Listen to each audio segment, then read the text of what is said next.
우리 주 예수 그리스도의 은혜가 사랑하는 우리 모든 가족들에게 임하기를 바랍니다.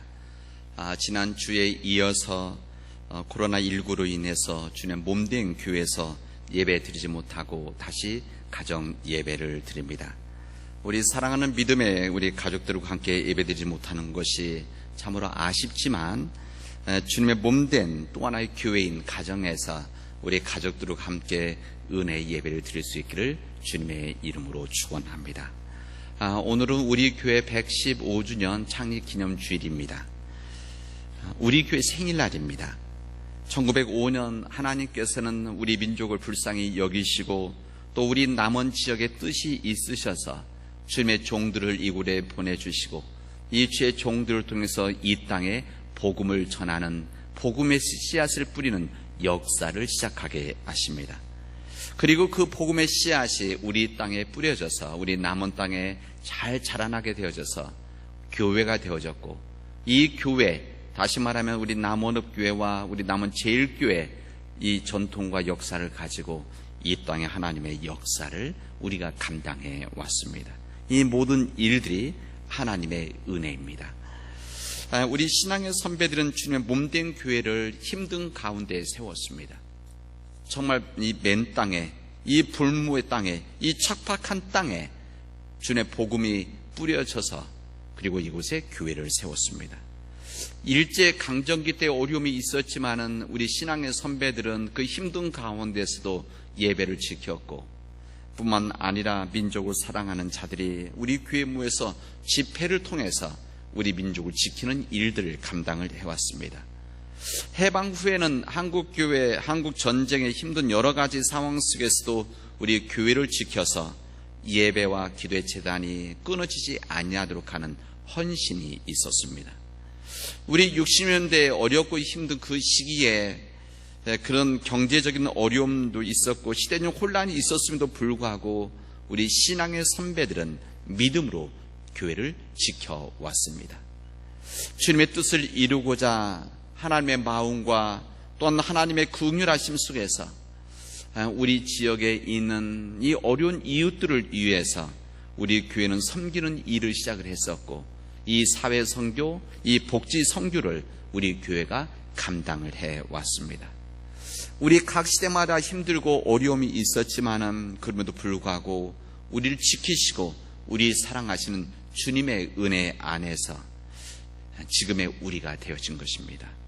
지금 우리의 이 귀한 모습은 우리 능력과 우리의 노력만이 아니라 우리 신앙의 선배들의 헌신이 있었다는 것을 우리 마음속에 간직하고, 더 중요한 것은 이 모든 일들을 가능하게 하시는 전능하신 하나님의 은혜가 있었음을 우리 마음속에 깊이 간직하고 우리 믿음의 삶을 함께 걸어갔으면 좋겠습니다.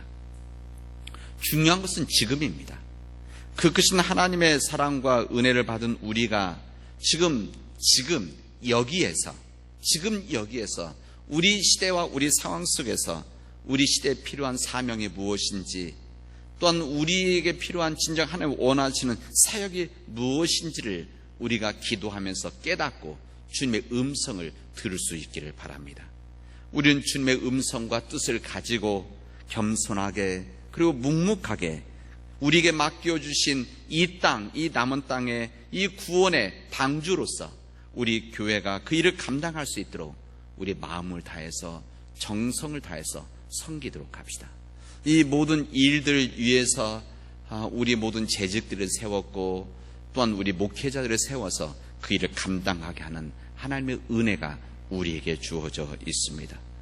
우리 교회를 섬김으로 인해서, 우리 교회가 우리 남원 지역을 섬김으로 인해서 이 땅에 하나님의 나라를 이뤄나가는 복된 역사가 우리 교회 안에서 이루어지기를 바랍니다.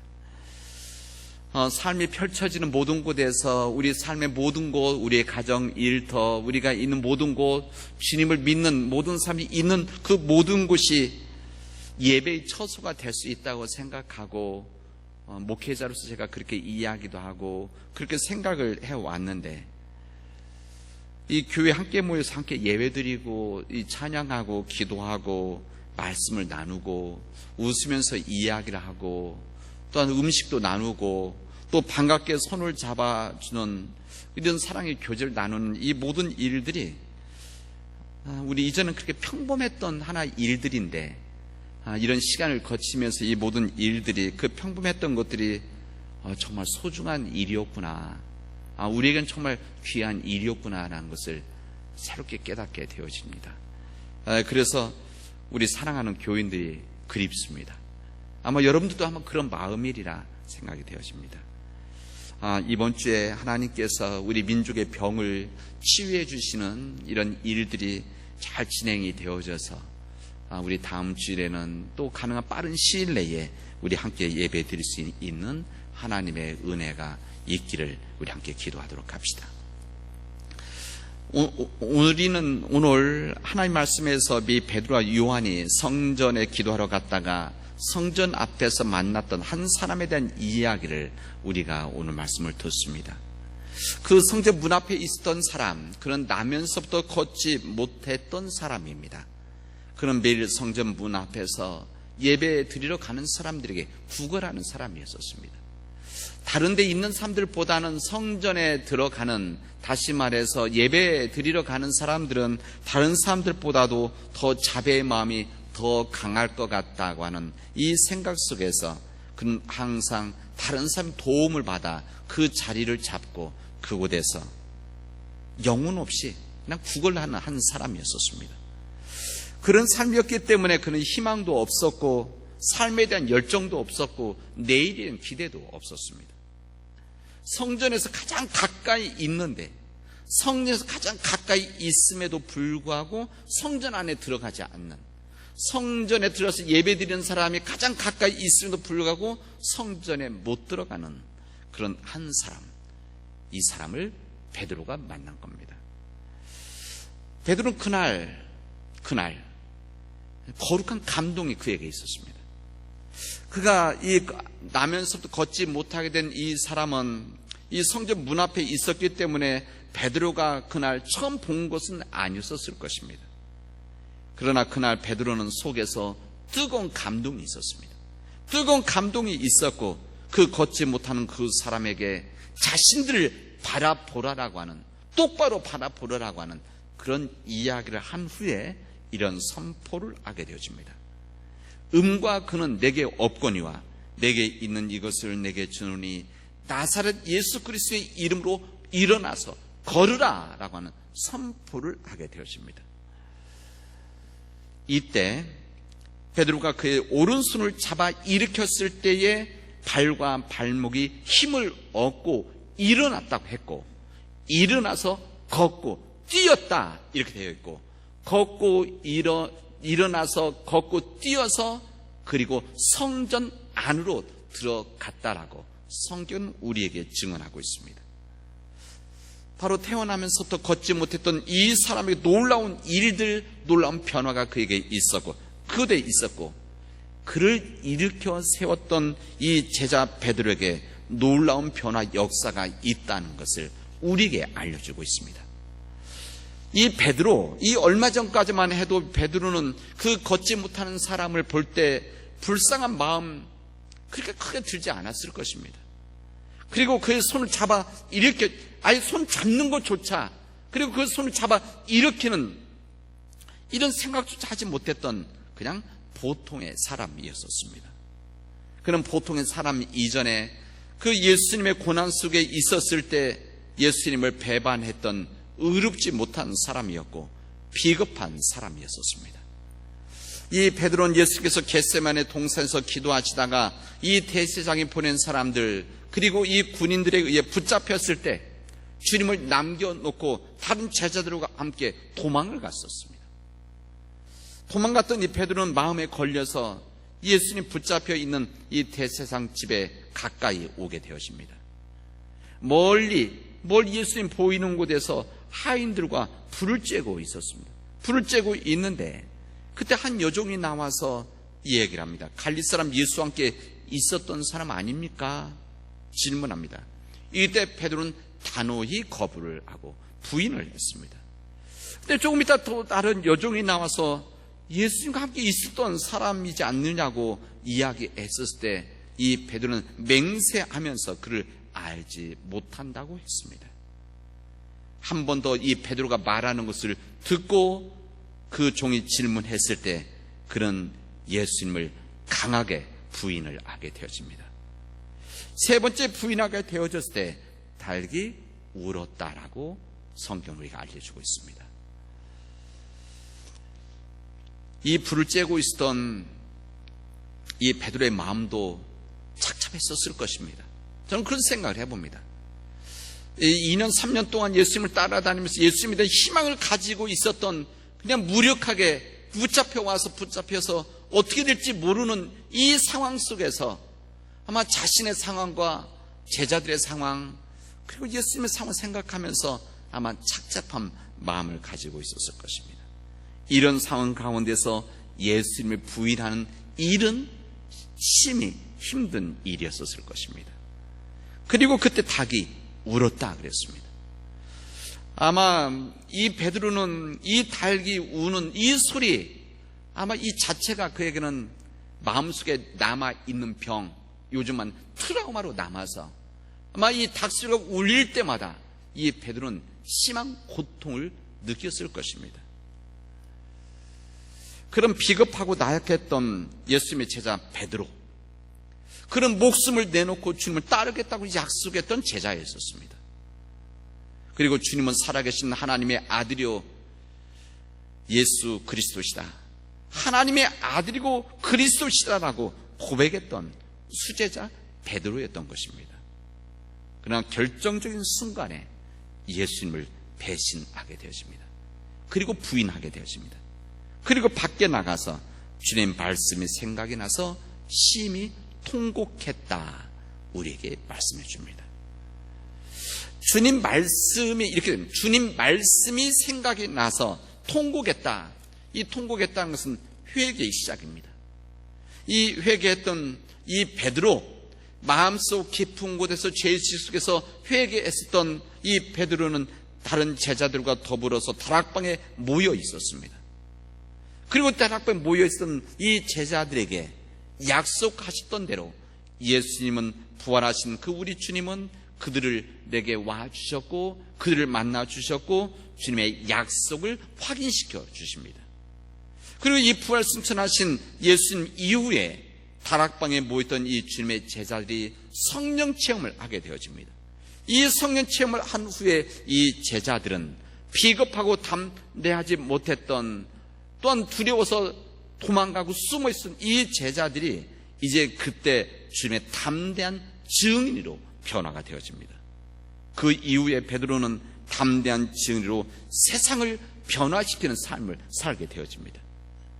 그런 담대한 증인으로서의 베드로였기 때문에 태어나면서부터 걷지 못했던 이 성전 앞에 있었던 그 사람에게 믿음으로 손을 내밀 수가 있었고, 이 믿음에서 나오는 그 확신을 가지고 그를 일으켜 세우는 놀라운 역사를 우리에게 지금 알려주고 있는 겁니다.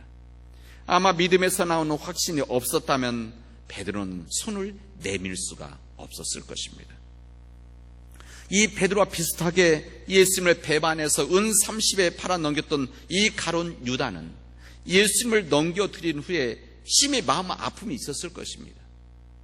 그에게도 똑같이 베드로와 같이 2, 3년 동안 예수님과 더불어 지내면서 예수님 말씀을 듣고 예수님의 하나님에 대한 소망을 다 나눴었는데, 그 놀라운 기적들을 보았었는데, 그런 이 물질적인 탐욕 때문에 하나님 나라에 대한 이 소망이 약해져서 그런 예수님을 은 30 팔아 넘긴 겁니다. 아마 팔아 넘긴 후에 이 가룟 유다는 심히 마음이 아프 있었을 것입니다. 자신이 잘못한 이 부분에 대한 아픔이 그에게도 있었을 것입니다.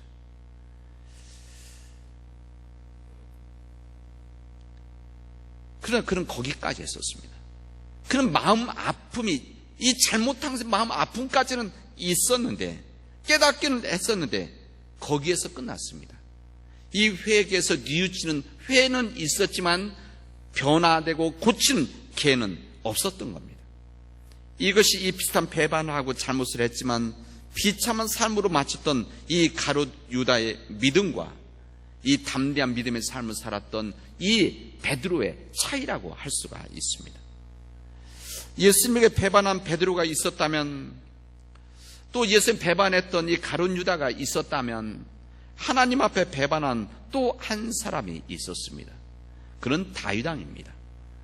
하나님의 그 은총을 받은 자로서 그럼에도 불구하고 하나님의 뜻을 배반했던 사람, 이 다윗의 범죄를 오늘 이 사무엘서는 우리들에게 소상하게 알려주고 있습니다. 오늘 이 구약의 말씀은 이 다윗이 자신의 부하 우리아를 죽이고 그 아내 이 밧세바를 자신의 후처로 드린 그 다음의 이야기입니다. 이 다윗의 이 불의함을 목격하셨던 하나님은 주님의 종 이 나단을 직접 다윗에게 보내서 그를 깨우치고 있음을 우리는 보게 되어집니다. 우리가 주목할 것은 이 나단이 다윗에게 나가서 비유로 다윗의 일을 지적했을 때 다윗이 깨닫지 못했다라는 사실입니다. 이 나단은 여기 와서 오늘 본문의 구약의 말씀이 이 작은 양을 가지고 있는 한 사람, 이 사람에 대한 이야기를 하는데 이것을 듣고서도 깨닫지를 못합니다. 다시 말해서 이 다윗은 자신의 했던 이 모든 이 죄, 이 범죄를 여전히 깨닫지 못했던 한 사람이라는 것을 우리에게 알려줍니다. 자신이 어떤 잘못을 했는지, 자신의 죄악이 무엇인지 이것을 깨닫지 인지하지 못했던 그런 이 다윗이었기 때문에 하나님은 예언자 나단을 보낸 것입니다. 이 나단은 이 다윗 왕이 자기 죄를 알도록 하기 위해서, 그의 행위가 죄라는 것을 깨닫게 하기 위해서 나단은 다윗에게 직접적인 마지막 이야기를 합니다. 바로 당신이 그 사람입니다 라고 하는 이야기를 하게 되어집니다. 그런데 더 우리가 중요하게 받아들여야 될 부분은 그 다음 이야기입니다. 이 다윗이 나단의 직접적인 지적을 받았을 때 그가 하나님 앞에 핑계를 대고 변명하고 이것을 돌렸던 것이 아니라 자신의 죄를 그대로 인정을 하게 되어집니다. 나는 죄를 범했습니다. 그리고 회개를 했습니다. 그리고 핑계대지 않고 바로 자신의 잘못이 있었음을 인정하고 무릎을 꿇었다고 성경은 우리들에게 알려주고 있습니다. 그런 그에게 하나님은 속죄를 선포를 하시게 되어집니다. 오늘 구약의 말씀이 바로 그 본문의 말씀입니다. 우리 구약의 말씀에 보면은 어찌하여 내가 하나님의 말씀을 업신여기고 나 보기에 악을 행하였느냐, 이 말씀을 하게 되어지는데, 하나님의 말씀을 업신여기고 주님 보시기에 악을 행했던 그에게 하나님은 속죄를 선포를 하시게 되어집니다. 용서를 해 주십니다. 오늘의 이 말씀은 우리 인간이 누구인가를 우리에게 알려줍니다. 우리 인간은 본질상 죄인이라는 것입니다. 인간은 죄인. 이 죄는 인간은 하나님의 용서를 통하여 살아가는 존재라는 것을 오늘 상징적으로 이 구약의 말씀을 통해서 우리에게 말씀을 해 주십니다. 죄인된 우리가 할 일은 이런 하나님의 은혜 안에서 정말 우리가 해야 될 일은, 죄인된 우리들이 이 죄의 가능성을 가지고 있는, 끊임없이 이 죄의 유혹을 받는 우리들이 하나님 앞에 회개함으로 새로운 기회를 얻고 새 생명을 허락하신 하나님 앞에 우리가 머리 숙여 회개해야 된다는 것을, 그리고 주님의 뜻을 순종해야 된다는 것을 우리에게 알려주십니다. 속죄함을 받은 우리가 할 일은 겸손히 주의 뜻을 받들어서 날마다 내 삶을 하나님 말씀에 비추어서 우리가 바로 잡아 나가는 것이라는 것을 우리에게 알려주십니다. 오늘 그런 의미에서 오늘 우리들에게 읽은 이 본문의 말씀은 인간의 본질에 대한 지적을 우리 함께 해주시고 있는 겁니다. 우리 인간은 연약한 존재, 이 죄 속에 있는 죄인의 그런 존재이면서 때로는 자신의 한 악행에 대해서는 이 다윗 왕처럼 깨닫지 못하는 한 사람일 수도 있다, 사람이라는 것을 우리에게 말해줍니다. 우리가 잘못했음에도 불구하고 그것을 깨닫지 못하고 알지 못하는 사람이라는 것, 인간이라는 것이죠.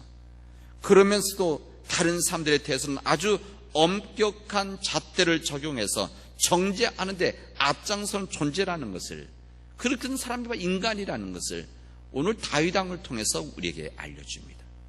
다윗 왕의 허물과 죄를 알려주었음에 불구하고 오히려 다윗은 이 사람을 정죄하는 오늘 모습을 보여주지 않습니까? 이게 바로 우리 인간의 죄성이고 인간의 나약함과 우리 인간의 부족함이다. 이것을 우리에게 알려줍니다. 하나님의 은혜라는 것은 이런 겁니다. 하나님은 우리 인간의 그런 한계와 특성을 잘 알고 계시기 때문에, 우리 이런 한계와 이 우리의 부족함을 알고 계시기 때문에 주님은 은혜의 은총을, 우리 이 용서의 이 사랑을, 은총을 우리에게 허락해 주셨다는 것입니다. 전제는 우리가 주님 앞에 진실한 회개를 할 때입니다. 이런 진실된 하나님의 말씀 앞에 살아가는 우리를 위해서 우리 주님께서는 우리가 깨달을 수 있도록 말씀을 허락해 주시고, 이 말씀을 통해서 우리 깨닫지 못하니까 예언자들을 보내주시고, 이 예언자들을 통해서 이것을 온전히 깨닫지 못하니까 끝내는 예수 그리스도를 이 땅에 보내주셨고, 예수 그리스도를 우리에게 보내주셔서 우리로 하여금 그 말씀을 온전히 듣게 하셨고, 끝내는 십자가의 죽음을 통해서 우리가 용서함 받는 이 사죄의 길을, 그 은총을 주셨다는 것을 성경은 우리들에게 알려주시고 있습니다. 오늘 주님의 제자 베드로의 이야기는 오늘 우리 모두의 이야기가 되어집니다. 인간은 연약하기 때문에 넘어지고 실수하고 배신하고 부인하기도 한다.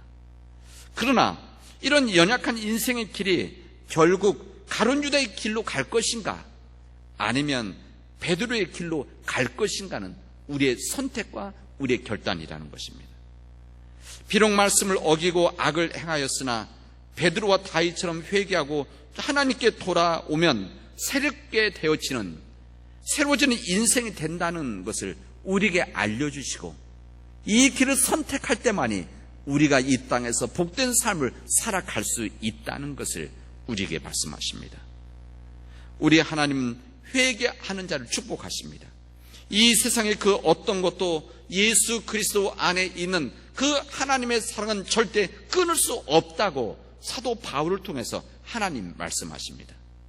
우리가 죄가 있음에도 불구하고, 우리의 허물이 있음에도 불구하고, 때로는 그 죄를 깨닫지 못하는 우리의 나약함이 있음에도 불구하고, 우리가 진심으로 회개할 때 주님은 용서하셔서 예수 그리스도 안에 있는 하나님의 사랑, 그 어느 것도 끊어질 수 없다는 것을 우리에게 알려주십니다.